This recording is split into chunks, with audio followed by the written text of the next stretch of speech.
এখনই মুহররমের ব্যাপারে বলুন, আপনাকে বলবে ইয়াজিদের বংশধর। কারা? তারা বলছে আমাদের বাড়ির বাচ্চা। কোথায় গো? কোথায় বাড়ি? মুর্শিদাবাদে। মাদ্রাসায় পড়ে? কোন মাদ্রাসা? বলে আমাদের বাড়ির পাশে সিন্নি খোরদের মাদ্রাসা আছে, সেই মাদ্রাসায় পড়ে। আমি বললাম বয়স কত? বলে 8 বছর 10 বছর। ও কি করে ফোন করে গাল দিবে? ফ্যানটা একটু এইদিকে ঘোরান, মাথা টাকা দিই বাস। তো আমি জিজ্ঞেস করলাম যে বাচ্চাটা কে হয়? বললে আমার জায়ের ছেলে। আমি বললাম তুমি ফোনটা দিলে? বললে আমাকে বললে একবার ফোন করব, দাও তো। আমি বললাম তুমি যে মাদ্রাসায় দিয়েছো ওটা মানুষ হবে না, গরু ছাগল তৈরি হবে। আমি ইয়াসিন সাহেব বলছি, বক্তা।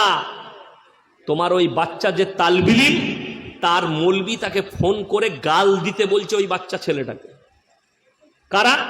বেরেলবি মৌলবি, সুন্নি, যারা নিজেদিকে সুন্নি বলছে। সিন্নি খোর বলি, ওদিকে সুন্নি বলা যাবে না। আহলে সুন্নাতুল জামাত হচ্ছে আমরা, যারা সুন্নাতের ওপরে পাবান। আর বুখারী শরীফের হাদিসে আছে, যারা মুনাফেক হবে, মুনাফেকদের 1 নম্বর আলামত হচ্ছে তারা গালিগলজ করবে, অশ্লীল ভাষা ব্যবহার করবে। এটাই হচ্ছে তাদের আচরণ।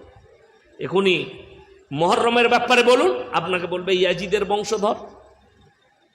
কারা? তারা।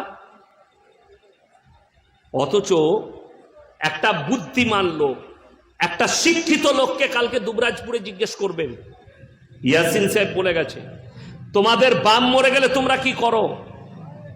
আমাদের বাম্মা মরে গেলে আমরা চাই যে আমার বাম্মার আত্মাটা শান্তি পাক। এটা আমরা চাই না? চাই না? সকলে চাই। তার জন্য কি করতে হয়? দান করো। দান করি না? করি না? দান করেন মাদ্রাসা মসজিদে, গরিবকে, এতিমকে, মিসকিনকে মায়ের নামে দান করুন, লগদ নেকি পাবে। মায়ের জন্য দোয়া করুন।